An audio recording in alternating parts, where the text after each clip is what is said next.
Que paso, locos? I'm Duke Keith, and this is Locomotive, the Locomotive FC team podcast. Back with you after a hiatus to enjoy the summer of soccer.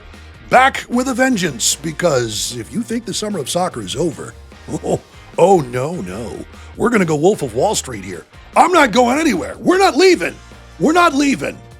The summer of soccer continues, unabated.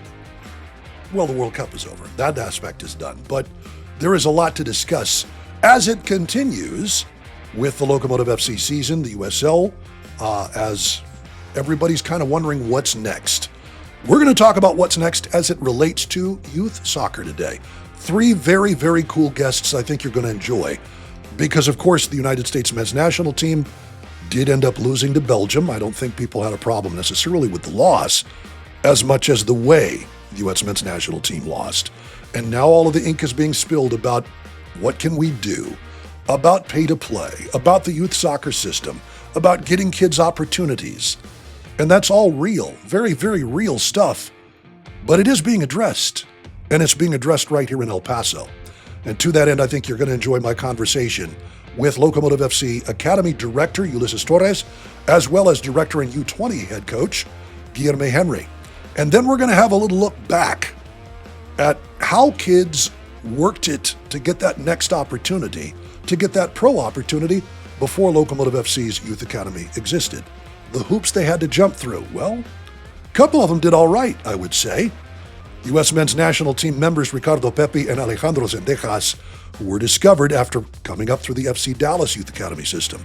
To that end, great conversation with my old friend Mike Lopez, the former academy director for FC Dallas. I know he still is active with the organization. We're going to have a look back and Mike's thoughts on the whole process. But right now, we look ahead again in this summer of soccer to this weekend as Locomotive FC battles Sporting Jacksonville, 7 p.m. kickoff at Southwest University Park. As for last weekend, it did not go the way Locomotive FC planned, as they were on the road at FC Tulsa. First half stoppage time, Jamie Weber of FC Tulsa whipping in a cross on a set piece. Lamar Batista gets ahead of the back line and simply pops it home. 1-0 was the score, and that's the way it would stay. Very disappointing loss for a Locomotive team that could not find the right gear in the first half, found it in the second, but couldn't put the ball in the back of the net. Just a little lapse, according to head coach Junior Gonzalez. We still did enough to at least go into halftime 0-0 and to re-strategize. But unfortunately, we haven't been mentally disciplined enough to deal with restart situations as consistent. We're improving, but there's these key moments where we just have to deal with man-to-man marking and not allowing players to get inside of us. Always forward-thinking, always optimistic, Junior Gonzalez isn't going to let the loss affect him going into this weekend's game. You wake up every morning thinking about what can I accomplish today to be successful. And you're not thinking about the last two weeks or the prior days. The way we focus on our training is each day matters, and how can we execute on the weekend? Those 3 points are now gone and lost. How can we get the 3 points this weekend and continue pushing forward? As for Locomotive's opponent, Sporting Jacksonville, it's been a solid week for the new kids in the USL Championship block. A 2-1 win versus defending champion Pittsburgh Riverhounds Wednesday, July 15th. Kieran Sadlier scoring the tying goal in the 50th minute, and then disaster at the back for Riverhounds Victor Souza. Own goal in the 78th. That was the decider. Sporting Jacks kept the good vibe going into Saturday. A 2-2 draw versus Brooklyn FC. Locomotive team news. Blake, we hardly knew ye. Blake Gillingham recalled by Houston Dynamo this week after playing only one game in the Prince Tires USL Cup for Locomotive. Locomotive did make an addition to the roster, welcoming forward Zion Jones, pending league and federation approval. After the United States exits in the World Cup, there has been a lot of talk about pay to play. There has been a lot of talk about youth soccer. There's been a lot of talk about how change is going to happen, and it runs the gamut. Everybody wants the instant fix, right? But I remember the same discussions after the 22 World Cup, after the 2018 World Cup, the 2014 World Cup, the 2010 World Cup. You get the idea. The 2010 World Cup was spectacular. That's the one where former U.S. men's national team coach Jurgen Klinsmann, who had not been the coach yet, went off on U.S. soccer, became the coach, he did what he did. Nothing really much changed. And that's because in a country as large as this one, change is going to be incremental, and everybody's got to take that step where they are. Locomotive FC is doing exactly that. I think you're really going to enjoy this discussion with Guilherme Henry, who is the U20 coach and academy director, as well as overall academy director Ulysus Torres, who oversees the whole thing. It has a lot to do with U.S. men's national team, has a lot to do with U.S. soccer, has a lot to do with where the next Locomotive professional players are coming from. Everyone's hoping that's right here in El Paso. Very pleased to be speaking with Ulysus Torres and Guilherme Henry, or Henry, or how do you say it in Portuguese? Henry. Okay, we're going to get with that here in a little bit, but very pleased to be with you here for the Locomotive podcast, as there have been lots of questions after the United States lost to Belgium about what's next for U.S. soccer.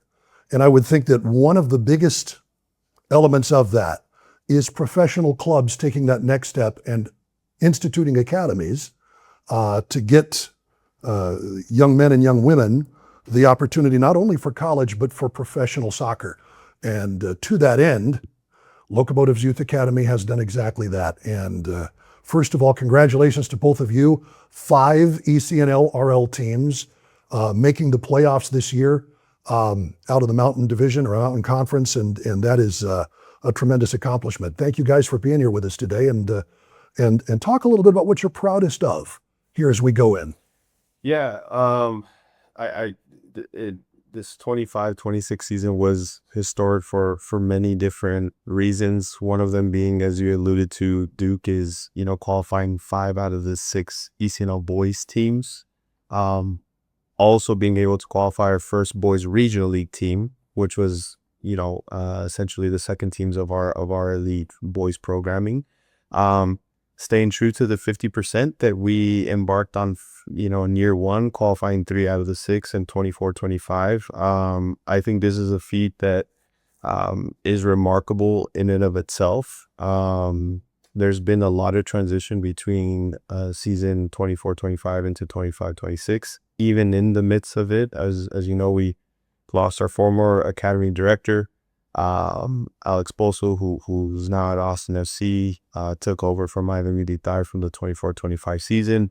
I'll shift in youth soccer staff, which for me, I think as a role as quote unquote executive director of youth soccer, is even more impressive. We had a lot of new pieces to the puzzle, that are the behind of the scenes of the success we've been able to see on field. Guy being one of those key critical pieces for our academy program.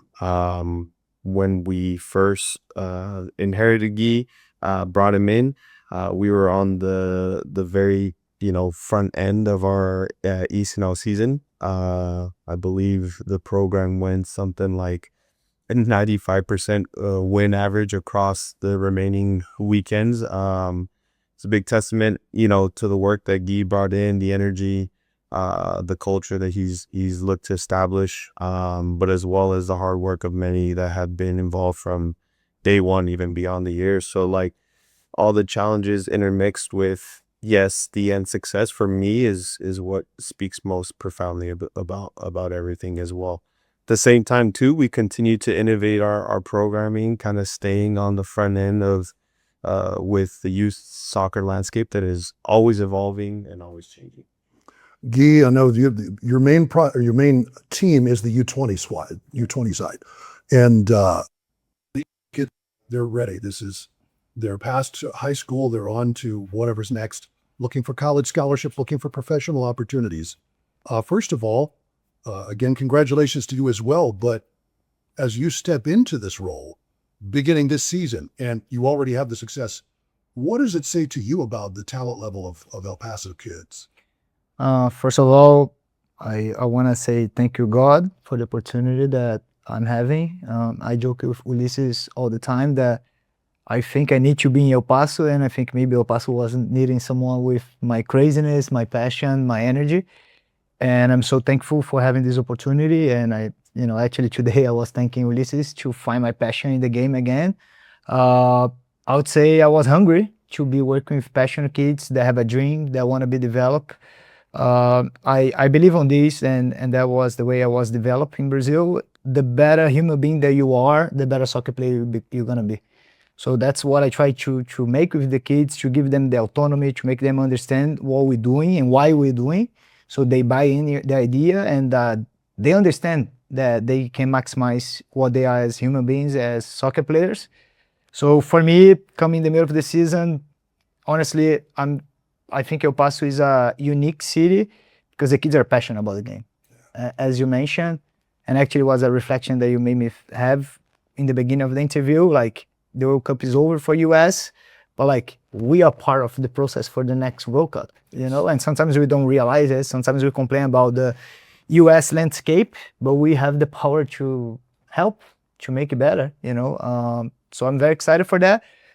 About college and about professional soccer, I think soccer and education should always walk together, because no matter what, if you become a professional soccer player, you're gonna stop playing by 35, 36. What are you gonna do after? You need to have education. If you make so much money, you need to have education to manage that and build a good future. So go back to what I said, the better human being you are, you're gonna become a better athlete. For the U20s was a special run, was not easy. I think it was hard to put in the mindset of the kids that actually was possible to win nationals. I think we came short. I think we should be proud of what we have done, but at the same time we should be hungry a little bit that we could have gone further, but that's part of the process. So I'm so thankful to be here. And U20 is my main team, but I would say all the other teams behind the U20s, the U13, U14, U15, U16 and 17, the future, they are as important as the U20, because as you said, we are part of the gonna be the US for the next World Cup. So if we do a better process for these kids in the early ages, they will come better prepared in the U20s. So they're gonna have better chances to achieve what they want. Okay.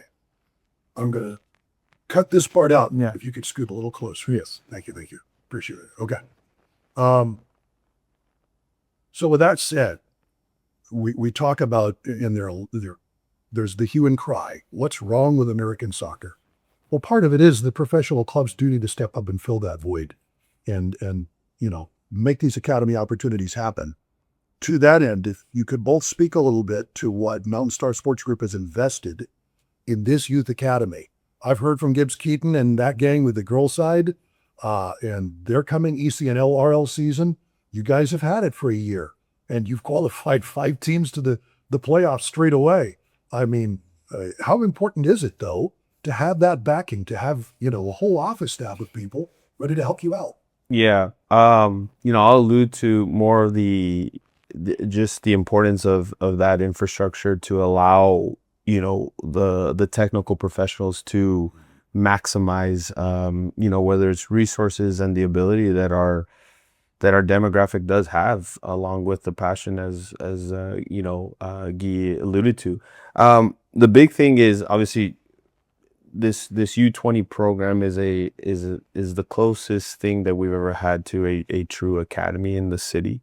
A fully funded program that's able to play on 2 of the most premier national platforms in the country, with USL Academy League and the ECNL, which is costly to say the least. Throwing that on top of, they train in premier facilities, the opportunity for exposure is there on a weekly basis into the first team, which we can talk about that further, but it's been an immense return of investment, I feel like, and it should be, with the idea of an ownership group that's so generous to say, hey, we are looking for the next Zendejas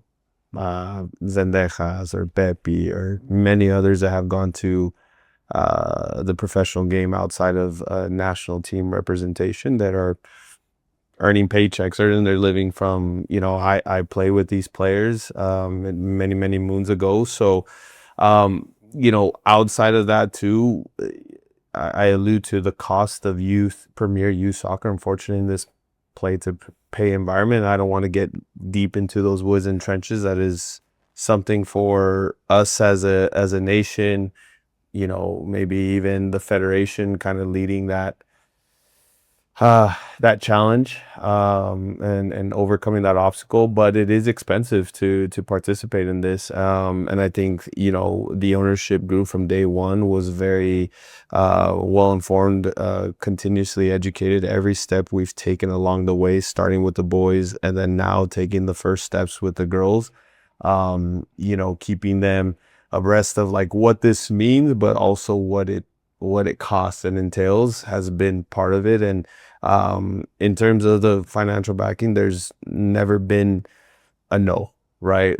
Because at the end of the day, the heart of it all is to change, you know, the socioeconomic status of our city, of our region.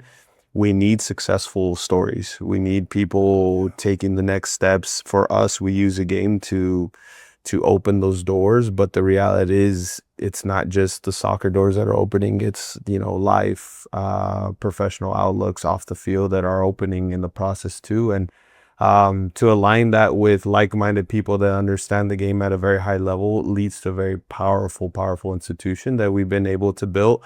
Not me, but everyone since day one with El Paso Locomotive that started 6 years ago on the youth side. So I can't really say in terms of how heavy the investment is. It's very subjective to the investor, right? But it's not cheap. And I think we work immensely, and we're always as a team behind the scenes thinking of like, how do we avoid the no's and say the yes, right?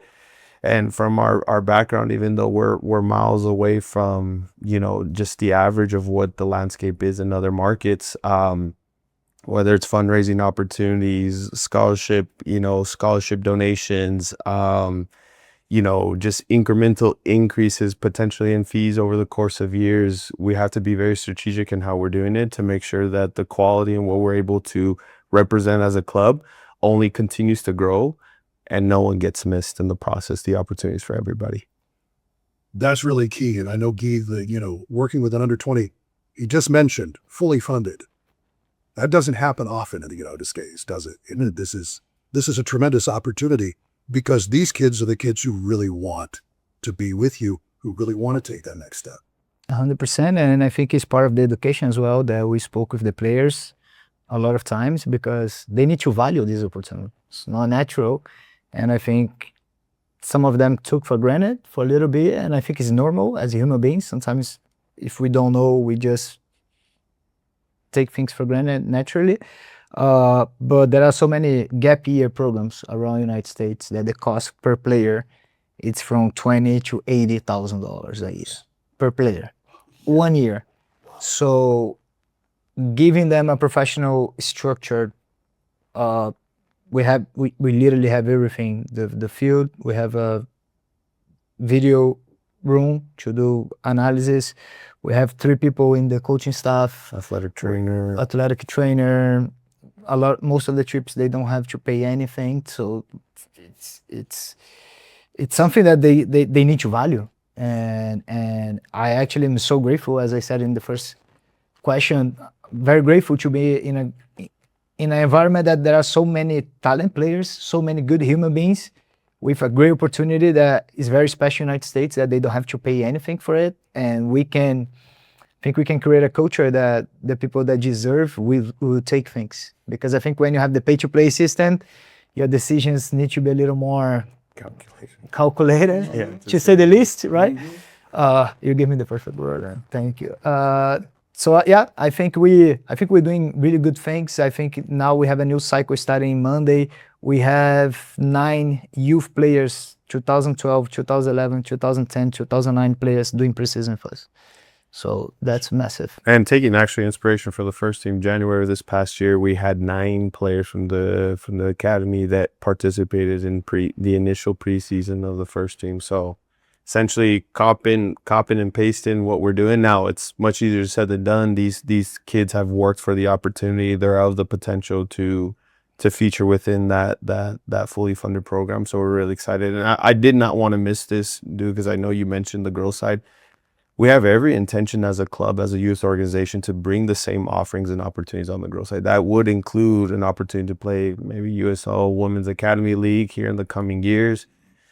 Can't speak of a fully funded term, but I had every idea and intention to create as much parity and equality as I can between both genders of the sport. I think, as you well know, like, and you've covered it more intensely than I have, but the girls' game is also, expanding, evolving, growing, not just nationally, but on a global scale. So we also had to, to speak on that sheer just talent pool and level that's here in El Paso, extremely untapped.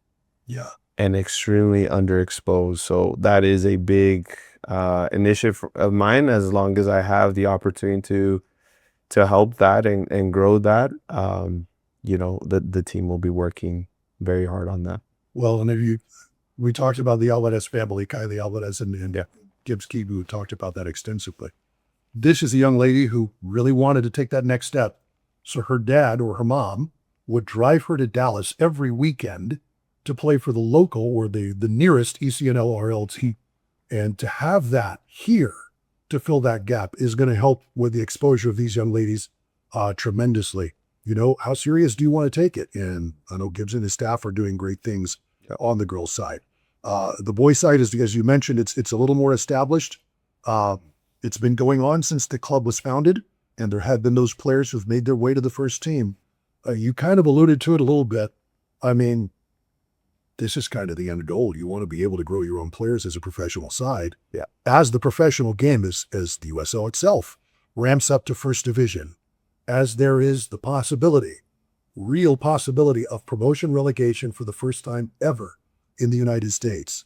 How important does this make academy football? Do you want to take that, and I'll follow you up on that, because it's a great question. I think this is the thing that excites me the most, because I'm from Brazil, and most of the successful teams right now in Brazil, Palmeiras, Flamengo, both of them have the best academies. So eventually, of course, they have the most money as well, but the most money they have comes from selling the players that they develop. So I think for us here, and that's one of the conversations we're having, like, we're trying to create a system that year by year we're going to have more and more players coming, better prepare. So one thing that it's my intention for this upcoming season is to find the best talent in El Paso, and I think we did a good job in tryouts. I think our teams will be stronger for the upcoming season. Is to create a direction methodology inside the club that we can be a school. Each age group we're preparing for the next one, and give the opportunity to young guys to go experience, try things early in their journey, so they can learn the lessons and they can have a better transition to the high level and succeed.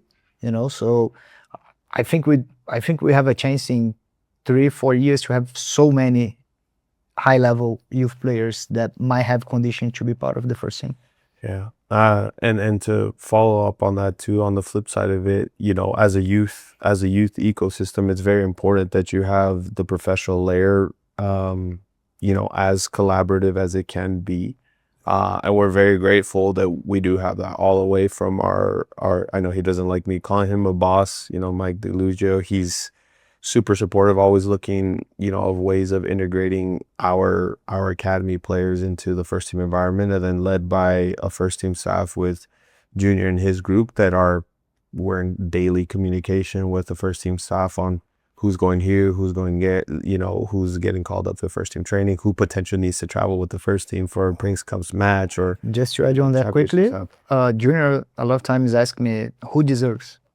It doesn't pick his own. He trusts on my word, so that's not normal. So not something you run into a lot. Absolutely first time. Yeah, absolutely not. So that's the other dynamic too, that without that, we don't have that ecosystem or that full integration pathway for the men's side, and it's massive, and we're grateful for it. We want to make sure that, remember the first week that you were here, giving his first recommendation, actually an under 16 age player, which is one of the youngest that was included in the group, and Guy was like, I gave him my recommendation.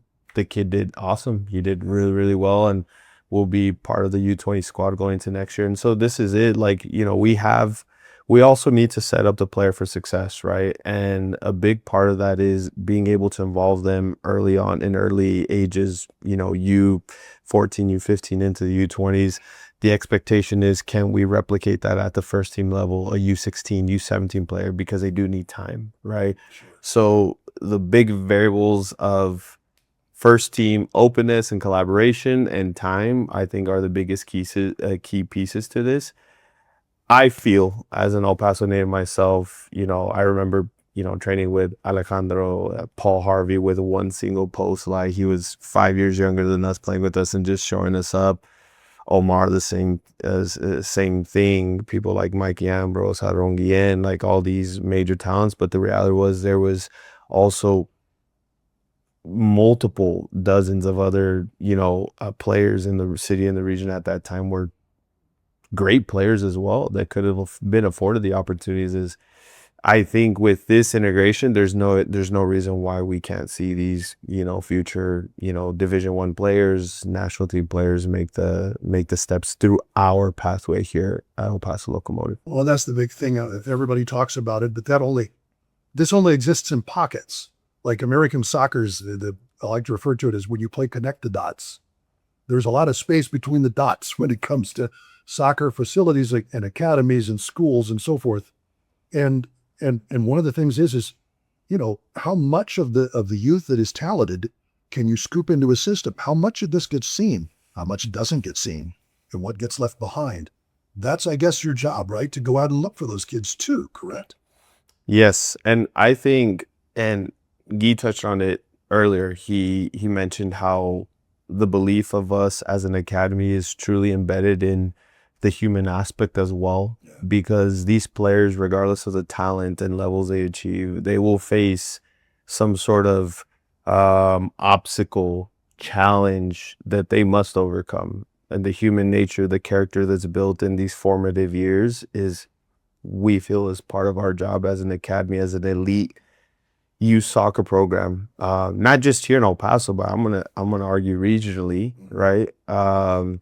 To almost breed that, teach that, coach that, right? The right amount of grace and lesson has to be the balance there. But we've walked away in the short amount of time that I've been here with the club from some big talents, because they need to understand what it takes of what their goals and ambitions and dreams are, right? It's not just the talent alone. The talent needs to work. The talent needs to be open to feedback and growth. And unfortunately, like, at very, very odd cases, again, when you have a passionate player, they're just so much more open to learn the game, to understand the game, to grow the game. And so hence why our leaders, like Guy, like people like Jair, Gibbs Keaton, are super, super important, because they have the certification, that, right, the classification that allows them to really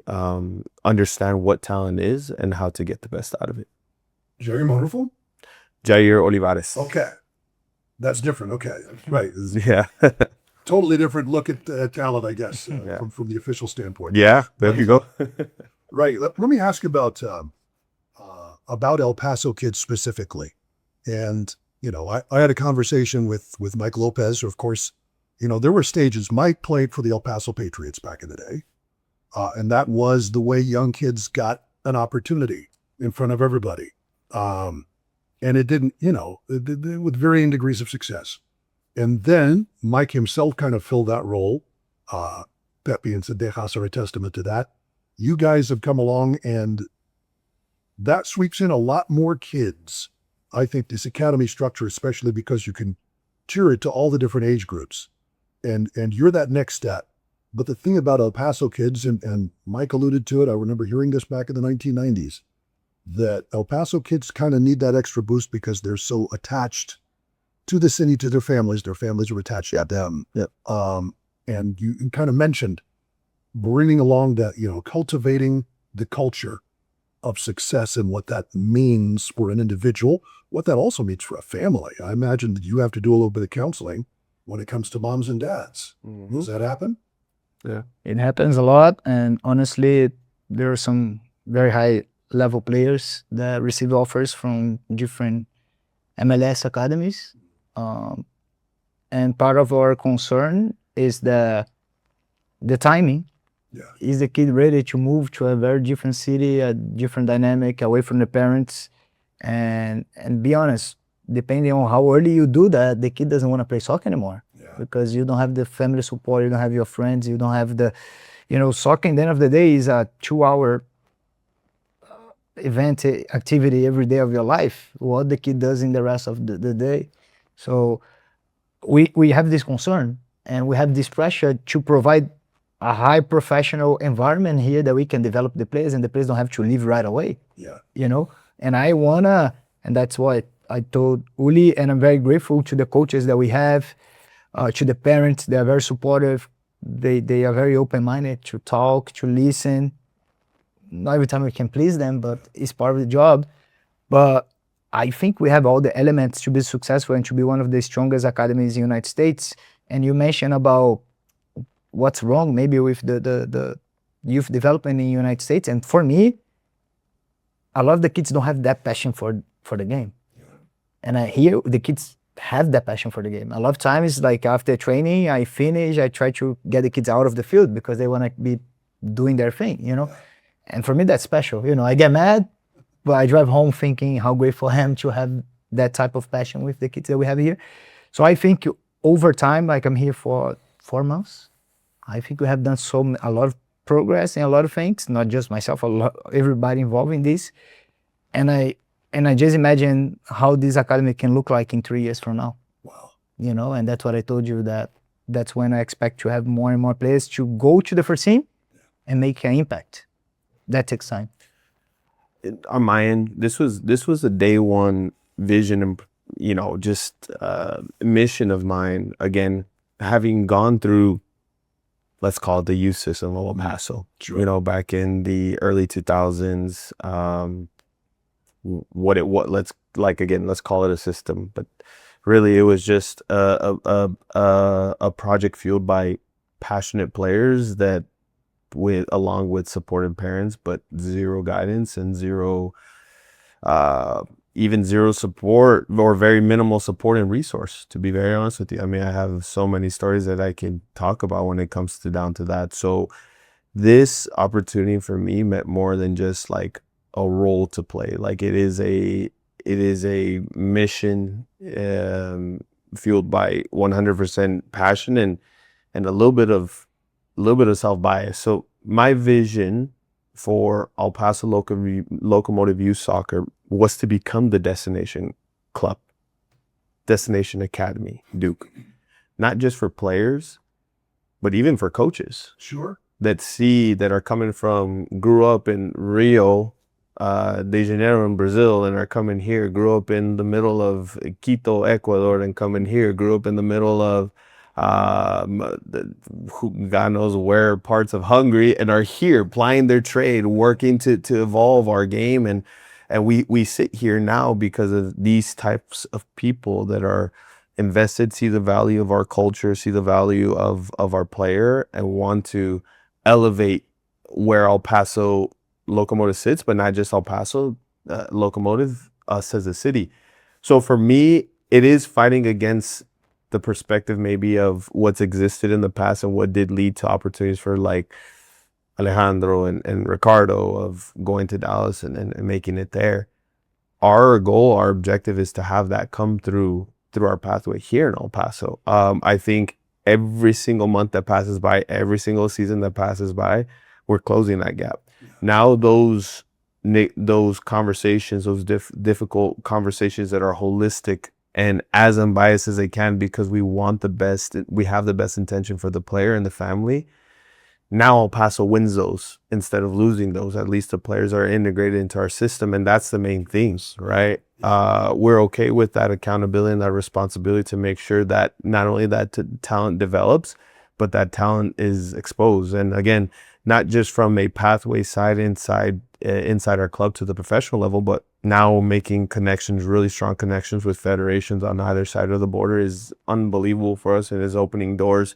Feels like every single month for players above that age group or below that age group, which is huge, immense. The college side of things, right? Yeah. Now with NIL and the more competitive landscape to get into the college game, you know, people like Jose Luis signing for SMU. That kid will have professional opportunities in years' times, and he will be a more seasoned, matured player, and gonna live a great student athlete life in the meantime between now and then. So again, like, it's to go against what's been more of the traditional route for the high level elite youth player here, and provide all those or just as much of those opportunities, resources here at home. Well, I mean, you look at what teams like Orange County are doing. I know Birmingham's got a really good kid, part of their academy structure and their first team. The academies in the USL are kind of feeding that. And this is, you know, it was what it was for the Patriots, for Mike in FC Dallas's academy at the time. But you guys, as you point out, you're kind of filling in the gaps of what it can be. And certainly Locomotive can sell these kids on for professional sides, or give them college opportunities that simply did not exist before. That is, I mean, and kind of fill all the different things for all these different talented, you know, level of talented players. Because, I mean, Pepi and Zendejas, that's the two guys from El Paso did what they've done is incredible, because they're, you know, one's playing European soccer, the other for the premier team in Mexico, and they're stars for their team. It is an incredible thing, but that is very much the exception and not the rule. Right. And again, for us, you know, we would like for it to be maybe a new standard that we're trying to raise. Sure. and strive to. I think we have I spent the entire week in San Diego for ECNL playoffs, which, by the way, what we achieved, you know, qualifying 5 out of 6 teams is a top 5% achievement in the country, putting us on level with clubs like Crossfire from Washington, Richmond United, Florida Premier, these massive clubs that have been doing it almost for decades at a very high level nationally. So, and again, having these national team players more frequent than what maybe we've had. But the idea here is to be able to work against the exception, and more, maybe not rule, but standard.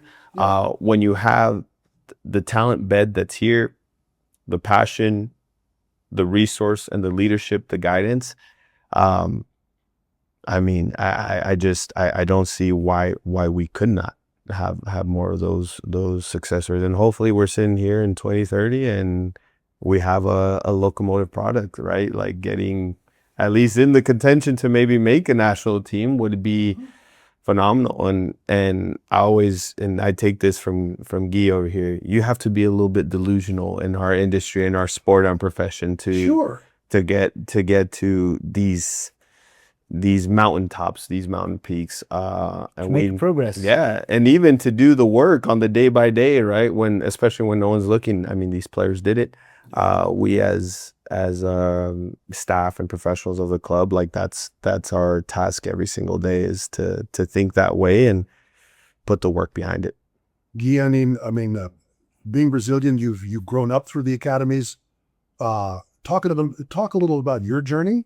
And how you got here, and kind of what excites you for what's next. I was born playing soccer already, to be honest. It was funny that my whole family supports Flamengo, and when I was 4 or 5, I decided to be Vasco, which is a rival, by myself. So that created a little problem with the family. I played for the Vasco Academy when I was growing up, and played many academies trying to become a professional soccer player. I'll be honest, like, I look back and I was like, I was not good enough. You know, I didn't have what it takes to be in the next level. So 18, 19, my family started putting pressure because in Brazil, you don't have education in sports. It's one or another. Yeah. So I had the chance to come to United States. I did my college here. I did my MBA, and then I went to Qatar to try to become professional again. Didn't work it out, but that's when I decided to be a soccer coach. I have never crossed my mind, oh, I want to be a soccer coach. But whenever I realized I couldn't play anymore, I was like, I spent 21 years of my life playing soccer, trying to become a soccer player. And actually, the head coach here, Aldo Rail, was the club I was in Qatar. He worked with Mourinho from Porto all the way to Man United. And he said something for me that was what was the trigger to become a soccer coach. He was like, you spent 21 years of your life playing this. Look all the things you learned, look all the experience you had it. Now give this to the new generations so they will be better prepared. So that's my purpose of every day, to see Jose Luis scoring 4 goals in a game and seeing like how proud he was of himself and enjoying the moment and inspiring the new generations. I love it. And he said about being delusional, like I try to be delusional every time. I to joke with him that we're gonna become the best youth academy in the country because we have the passion for the players. That with the passion, we have a great leadership. We have a lot of good coaches. We have a lot of good people involved in the project. And it was funny that as soon as I got here, we were not even qualified. And I started telling this guy, we're gonna win nationals. And they said, you're crazy. There's no way. Blah, blah, blah. If you win one game, you should be happy. We didn't make it, but we made the progress. So I think that, and just short. I think it's important to share this is being a soccer coach here in America is one of the hardest paths to follow because you're going to have so many challenges in the personal life, in the professional life, and you have to pay a price every day that a lot of times is heavy. And not everywhere you go, you have good experiences. And that's the reality. So I think it's important to have these sometimes hard moments that you value when you have a good moment, when you have good people around you, when you can wake up every day with energy, with purpose. Like right now, I actually live my dream in El Paso. I wake up at 5:15 every day. I thank God for what I have. Go to the field with the kids. The kids always come excited. And not every time I'm happy after the training, but it's part of the process. No coach is. No, that shouldn't be, right? Right. But in the end of the day, and that's what we spoke today, we didn't make what we wanted to be national champions, but I think the kids are starting to believe, if we prepare from now, Monday, all the way to next year, not thinking about winning nationals, but just to be the best that they can be, we're going to have more kids going to the best colleges, more kids prepared to go to the first team, and I think that's my job. And again, you're talking about a slightly on the back end, a little fragmented youth soccer season with a little bit of change and transition to achieve what we did is it is remarkable. I will use that word. And again, maybe didn't win the final prize, but accomplished something that no Locomotive team has been able to do in at least the 3 years of a national platform presence within USL Academy as well as ECNL. We've never won get in past the first round of National League play. So the U20 surpassed that and then went the next step and now are considered within the top 8 clubs nationally or U18, 19 teams in the country. So it's amazing. We will see the return of investment of Guy and the boys in months to come with the interest that we've been able to attract, especially at the collegiate level. They were googly eyes all over those players. Today, the message, I show him one of the biggest, if not, I will not say the biggest right now, but one of the top 5 in the country. Messages like, oh, we want to see your players. And that's happening. That's very happy. That's big stuff, yeah. That is awesome. Well, the gap continues to be filled in as you guys do your thing. How many kids signed college scholarships this year? 32 between boys and girls, actually. It was 32. That's amazing. And it's growing, 3 or 4 the first year, 5 or 6, 10, I think the year before last, and now 32? 32, yeah. That is incredible. Yeah. So, yeah, it's growing. And I think you kind of mentioned time. That's perhaps the biggest element when you talk about developing this game. We've only had, really, a legitimate first division soccer league in MLS in this country for just over 30 years. to accomplish what the United States has accomplished so far has been pretty good. Yes, there's plenty to do better, but these are the guys who are kind of filling that in, and I think everybody's in good hands. So keep a check. If somebody's interested, they want to participate and be a part of the academy, how do they get in touch with you? Yeah, I think the best way is, our contact. We're actually, we have a great marketing communications team that's always revamping our website. There's a lot of change structurally that has gone into place over the course year. Just, restructuring a little bit, but reinventing ourselves slightly in some ways to have a very clear direction and purpose of who we are as a club in general. But best way I would say is, contact information is all listed across our website, our youth soccer website. Socials is a great way too, but emails are all listed there. So if anyone wants to reach out, depending whether you're a boy, girl, female, male player, we have appropriate program directors they can reach out to and get in contact with them. And again, we're always looking for not just the most, the talented player groups in our city, but the ones that are dedicated, committed, and driven and know what they want out of the game, and are trying to enjoy it in the process, because that's also important too. We can't lose sight of that. If we're doing it at the highest levels, including the professional level, we want to make sure that the love and passion that's so centric in our region, in our city, remains regardless of the level that we are able to aspire to. Well, we'll pour one out for the U.S. and Mexico. We'll pour one out for Brazil. The World Cup continues, but so does the Locomotive Youth Academy. EPLocomotivefc.com. Find the Youth Academy website from there and get in touch if you want your child to be a part of this, or if you want to be a part of this. I imagine the opportunities are there for coaches. Always interest. Always opportunities. We're always open to hearing from people that, either have experience in the game or want to get started. The future of the game is in good hands. Thank you very much. Thank you, Duke. Appreciate you. Torres. Thank you so much. Thank you. Guilherme. Appreciate you. And Henry. Any way you want. That's okay.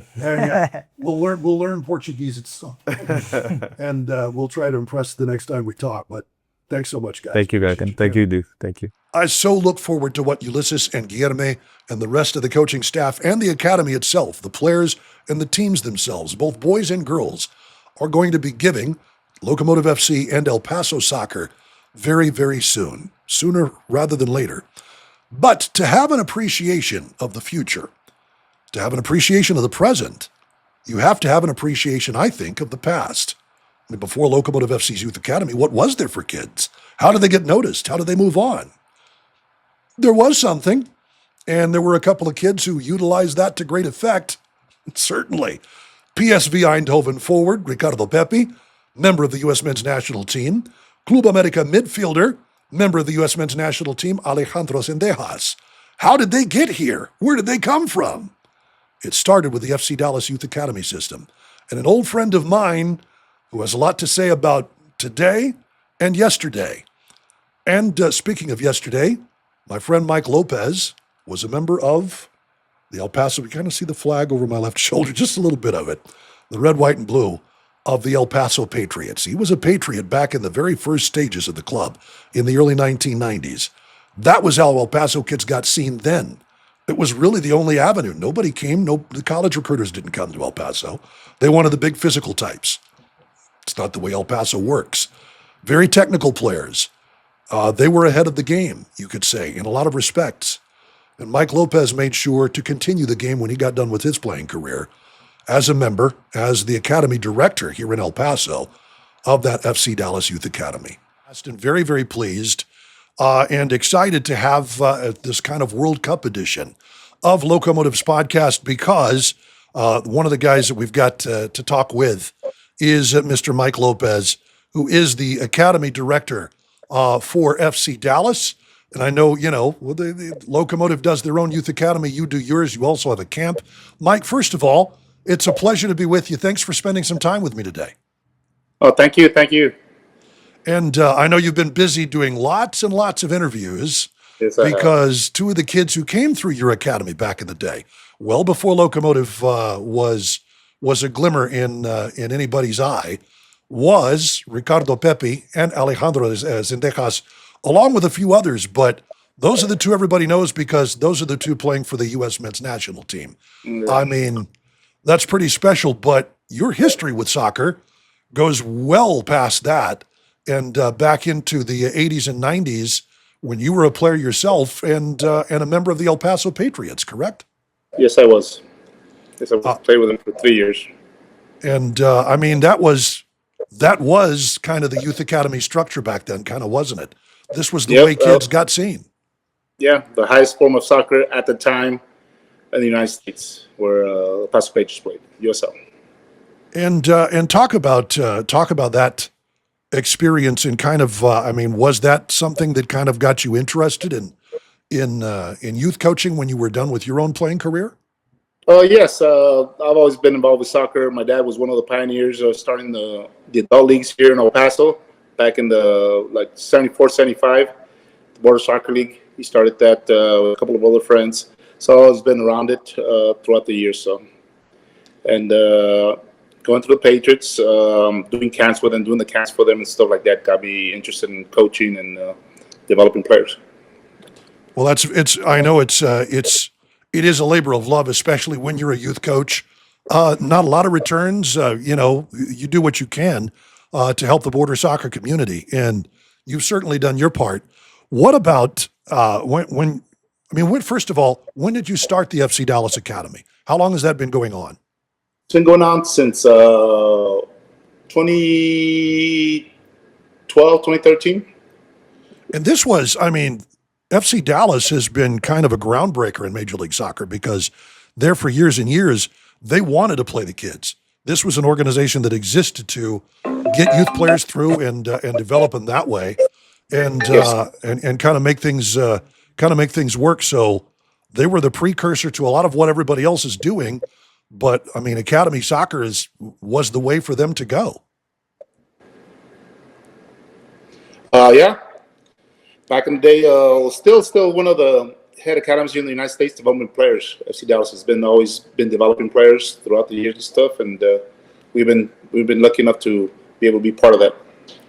And talk about some of the kids who have come through your academy, and then we'll get to Ricardo and Alejandro here in a little bit. But you've sent multiple players to FC Dallas to play academy soccer and move away from home. That's a big step for any young person, especially when you're talking 12 or 13 years old, and a big step for their families. Exactly. Yeah. It's not easy. Some of the players that went out there for 12, 13 years old, up to 15 years old, it's a big step for them to move out, especially if they're Hispanic. They've been out there and moving by themselves and stuff. It's not easy. Especially maybe as a parent too, to be able to give them the blessing to go out there and stuff. It's not easy being a parent and doing that. First player that went out there was Mikey Ambrose. I don't know if you know Mikey Ambrose. He was champion with them, champion with Atlanta United. He was the first player out there that recommended us to the academy players over there. That's outstanding. So Mikey Ambrose was the first, but certainly not the last. How many players have gone to the academy from El Paso?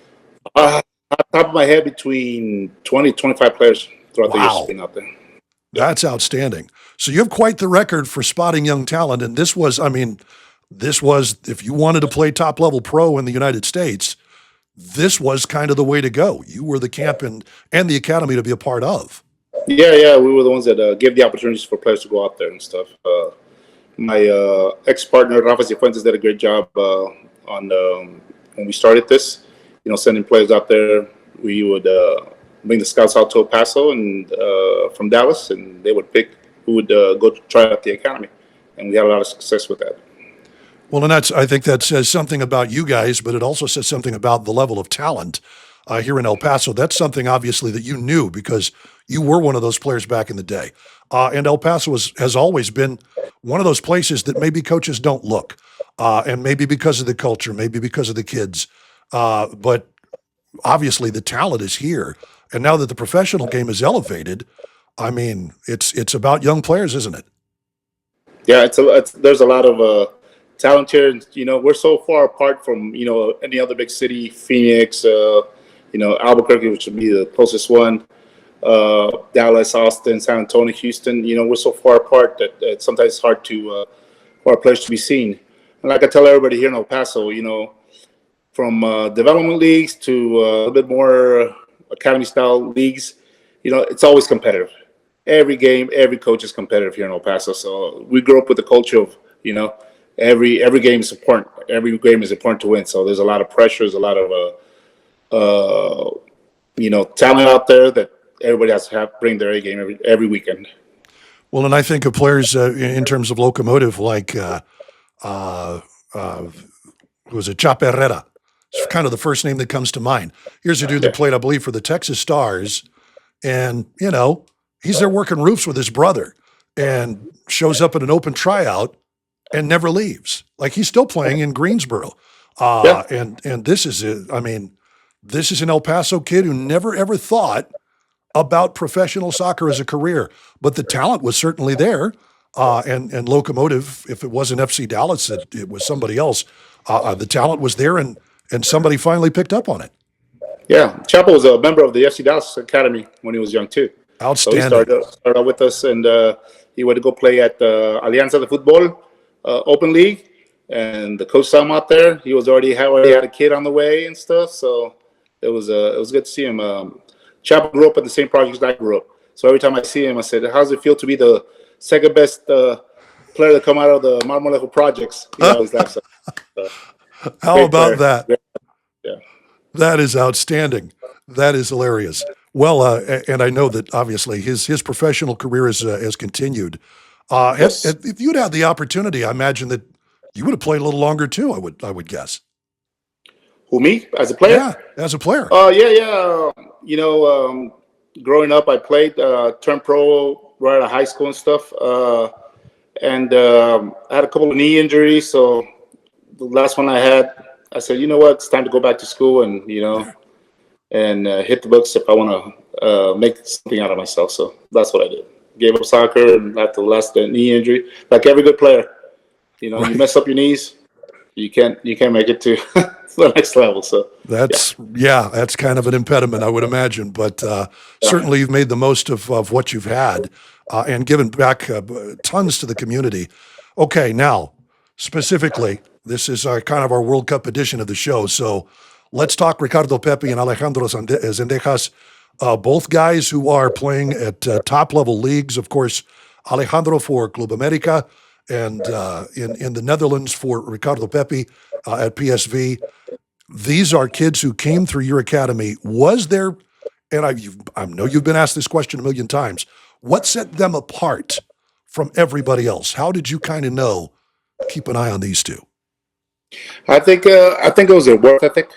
That great work ethic as a young player. And the parents had a lot to do with it too. They never hyped them up. They never told them, "Oh, you're the best." They always told them to work hard, and there was all the family was always involved in their development too. So, and I think that was a big part of it.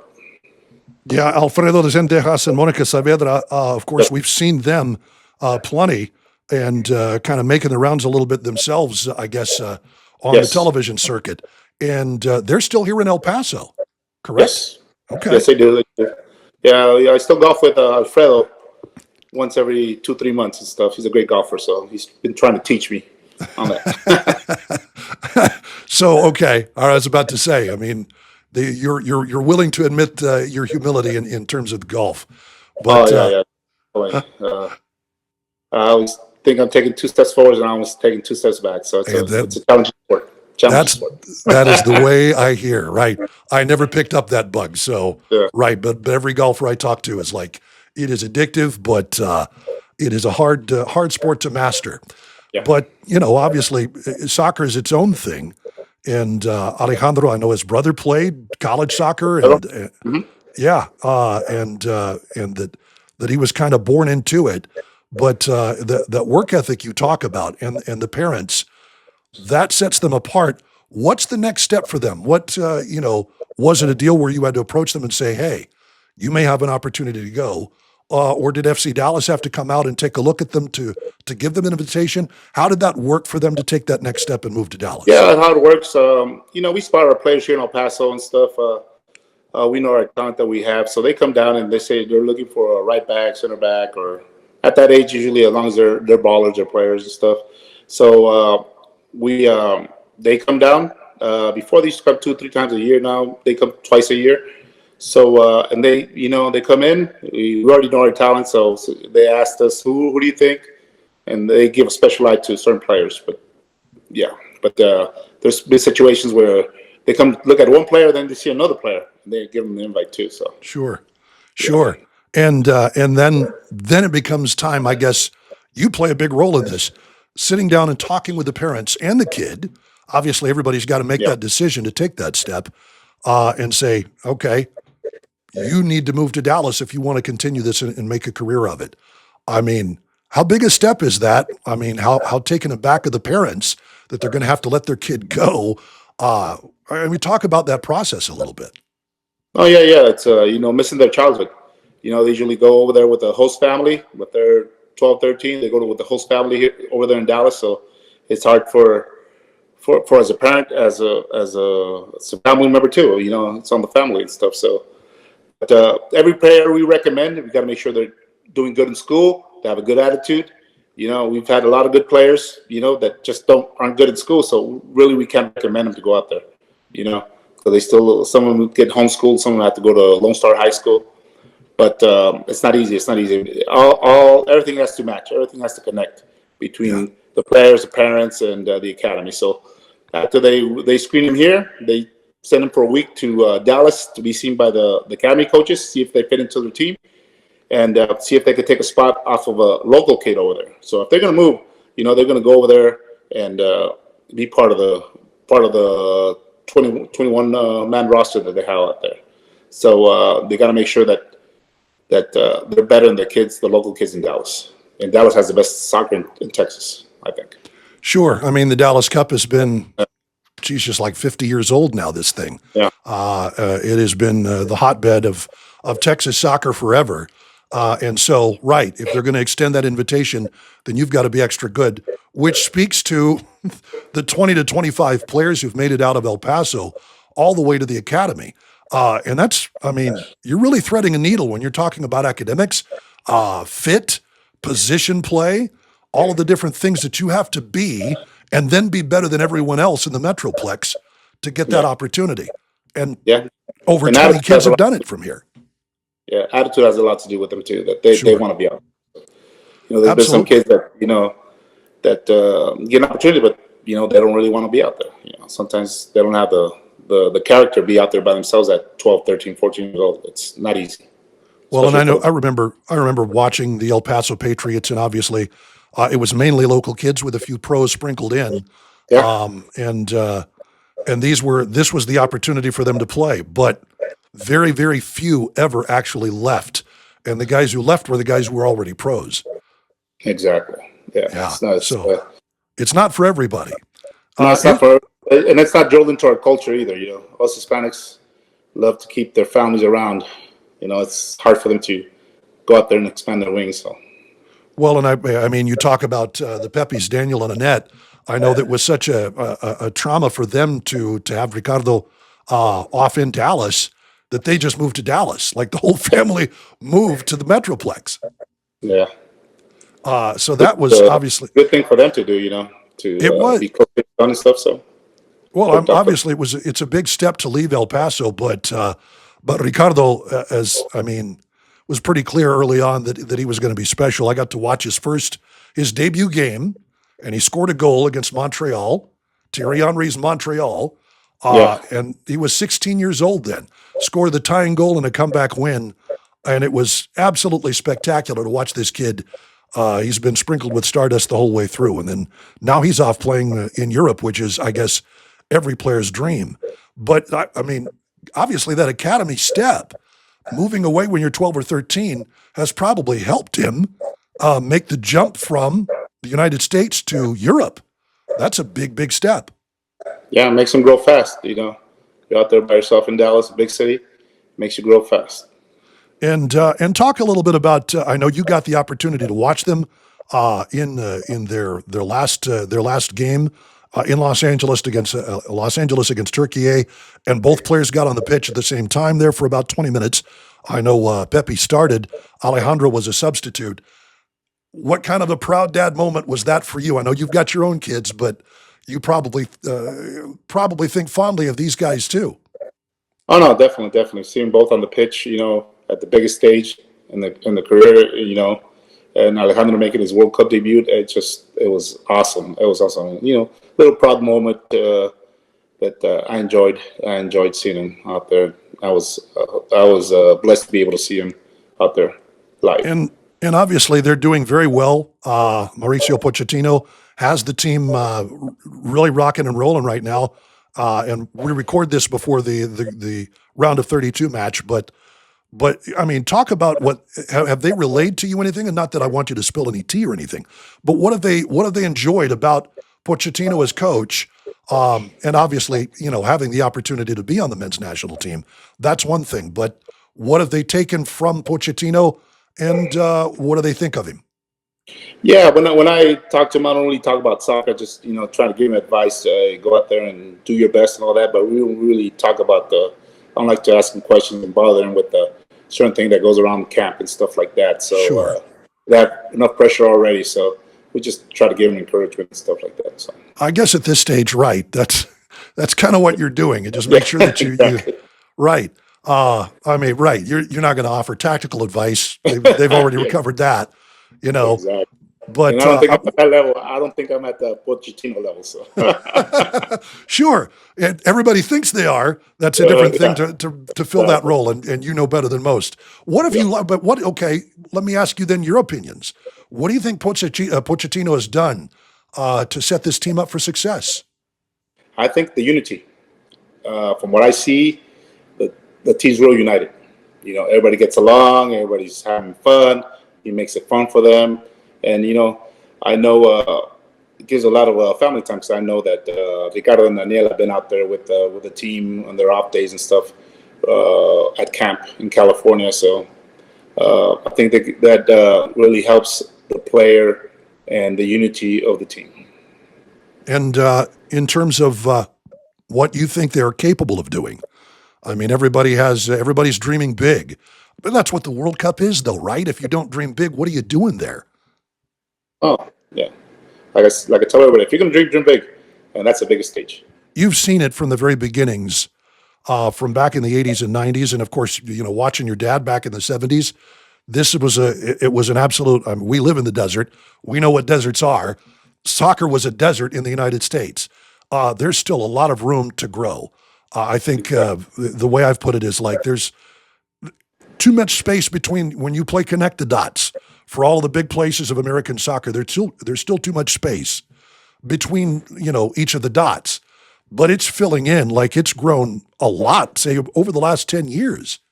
Oh, definitely, it's grown a lot. I know back in my high school days too, playing soccer wasn't cool. Now it's pretty cool. I would agree with that. It is the thing to do. And obviously, Texas high school here, we've seen San Elizario, Ricardo Pepi's old stomping grounds, win state championships. Coronado, I think, won one back in the 1990s. Bel Air. There have been plenty of El Paso schools to rep here in Texas.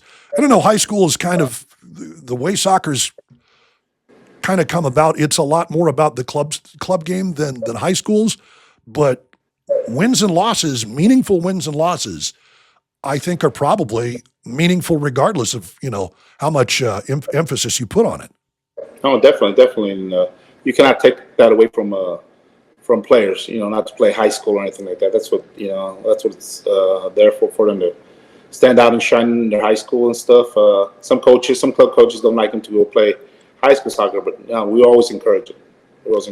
Go have fun and represent your schools. Absolutely. And let me ask you a little bit about, and I know that, there's FC Dallas and Locomotive has come along and their academy structure, joining the ECNL RL. Everybody's gotten along. I think that's been one of the best parts about it. I think everybody understands that it's about it's about, sending as many kids as you can to the highest levels of the sport that they want to achieve. And you were there at the very beginning when Locomotive announced their team name, announced that they were getting the franchise in the United Soccer League. You were right there knowing the academy was going to be a part of that, correct? Oh, yeah. I got the invite, and I went out there, and anything to support local soccer, I was there. I was a season ticket holder for the last 4 years. So from the beginning until 4 years. I did it for 4 years as a season ticket holder. Then I got traveling a lot, so decided not to do it the last couple of years. Sure. Well, obviously the job is the job, but when you see Locomotive from the top team down to the academy, what have you appreciated about what they kind of bring to the table for El Paso? Well, it's give an opportunity for maybe the academy players maybe to go be seen by some colleges and stuff like that.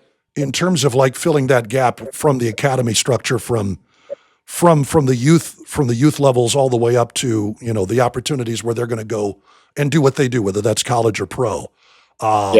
It is something else to fill in the gaps, and Locomotive has had success. Obviously, you've had your success. There's plenty of talent to go around in this city. Oh, definitely. I can tell everybody, a team, youth level, you get 18, 20 players and stuff, but there's a lot more talent in each team than that. So it's enough to go around. There's plenty to go around, and again, over 20 players have made the jump to the FC Dallas Academy, and you told us how hard that was. That's pretty spectacular. Mike, I've appreciated you spending some time with us, and I know you've done lots and lots of. How many interviews have you done? Oh, shoot, between 15 and 20 interviews. And even your time in Los Angeles, I saw your Facebook, and you were there doing interviews. Yeah, I did 3 interviews when I was there. People knew that I was there. They're texting me, hey, can we do an interview before the game? So I went out there and did stuff, knowing that hopefully Alex would make his debut and Ricardo was going to start. So. And he sure did. Was able to get on, and along with Pepi, who started. We certainly hope to see more of both of them. I know El Paso is extra, extra proud. El Paso and El Paso County. Let's not forget San Luis Audio for the Pepis and all of that. And Mike Lopez with us and with you. Thank you very much for your time, Mike. Thank you, Duke. This has been a fun day for me. Looking ahead, looking back. The future is bright, but the past ain't so bad either. Better than we all think it is, right? As for the future, don't forget, Saturday, Southwest University Park, Locomotive taking on Sporting Jacksonville. That's a 7 p.m. kickoff. Fireworks after the game. My friend Gibbs Keaton and I, speaking of Locomotive Youth Academy coaches, and UTEP soccer coaches for that matter, Gibbs Keaton and I will have the call for you. KVIA.com, ESPN Plus, your El Paso Las Cruces CW as well. Hope you enjoyed it. I'm Duke Keith. This is Locomotive, the Locomotive FC Team Podcast. Don't forget, send me your comments, your questions, your meanderings using that hashtag, Loco_Motive, and I look forward to talking to you soon. Until then, vamos, locos.